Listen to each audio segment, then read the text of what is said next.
mondiale qui, depuis des siècles, torture la triste humanité. Cette folie est l'amour du travail, la passion moribonde du travail, poussée jusqu'à l'épuisement des forces vitales de l'individu et de sa progéniture. Au lieu de réagir contre cette aberration mentale, les prêtres, les économistes, les moralistes ont sacro-sanctifié le travail. Dans notre société, quelles sont les classes qui aiment le travail pour le travail?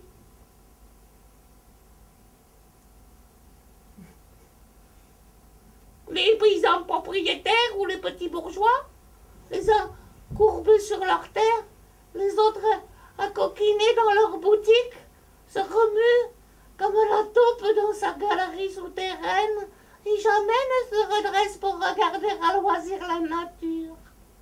Et pourtant, le reste de l'humanité s'est laissé pervertir par le dogme du travail.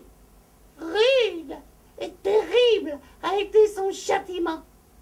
Toutes ces misères individuelles et sociales sont nées de sa passion pour le travail.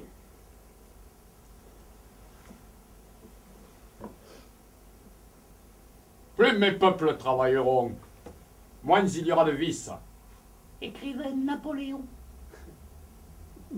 Je suis l'autorité, et je serai disposé à ordonner que le dimanche, passé l'heure des offices, les boutiques fussent ouvertes et les ouvriers rendus à leur travail.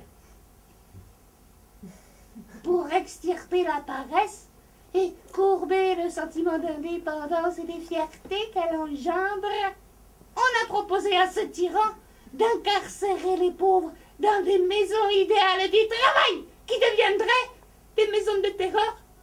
Vous leur ferez travailler 14 heures par jour, de sorte que le temps des repas soustraits, il reste 12 heures de travail pleines et entières. 12 heures de travail par jour.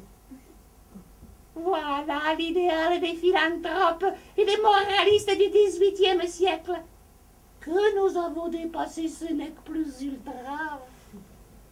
À mesure que la machine se perfectionne et abat le travail de l'homme avec une précision et une rapidité sans cesse croissante, le travailleur, au lieu de prolonger son repos d'autant, redouble d'ardeur, comme s'il voulait rivaliser avec la machine. Oh, concurrence absurde et meurtrière.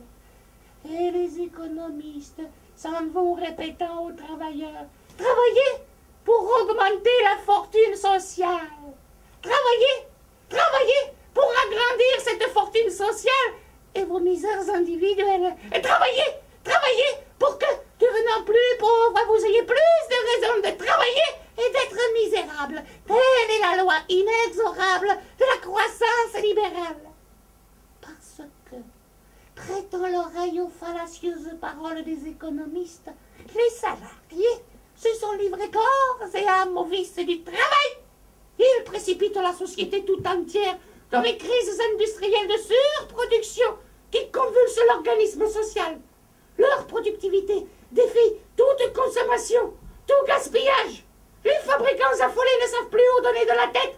Ils ne peuvent plus trouver la matière première pour satisfaire à la passion désordonnée, dépravée de leurs ouvriers pour leur travail. Alors, puisqu'il y a pléthore de marchandises et pénurie d'acheteurs,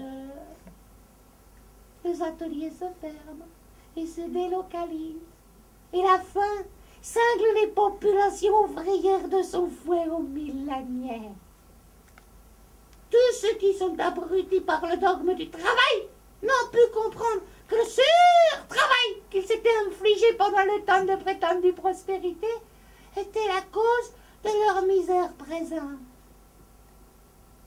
L'imposition légale du travail donne trop de peine, exige trop de violence et fait trop de bruit.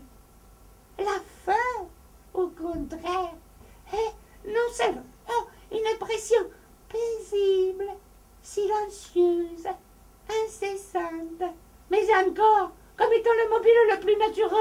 travail et de l'industrie, elle provoque aussi les efforts les plus puissants.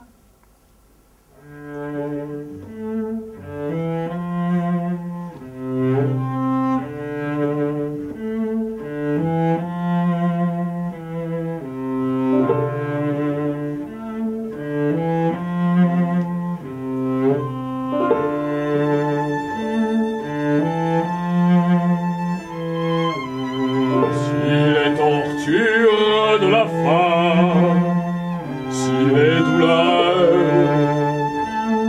du travail forcé se sont jetées sur l'humain, c'est lui qui les a appelés. Oh, misérable avortement des principes de la bourgeoisie. Oh, plus libre à présent de son Dieu programme.